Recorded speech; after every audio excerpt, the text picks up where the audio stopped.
UNITA eboyi kondima bilembo bya suka bisakoli molongi pe mokonzi ya Angola mokambi oyo azali na ebonga Joao Lourenço.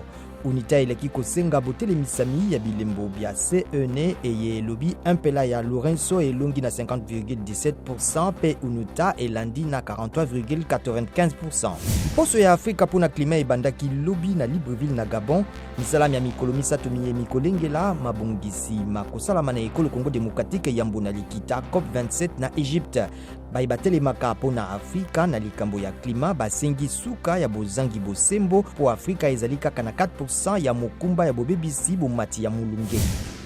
Cour suprême ya Kenya elobi ekotala makambo libwa na boboyi bilembo ya maponami ya mokonzi ya mboka le 9 août esengami na moyi opposition Raila Odinga. Vice-président William Ruto nde asakolamaki molongi na 50,49%.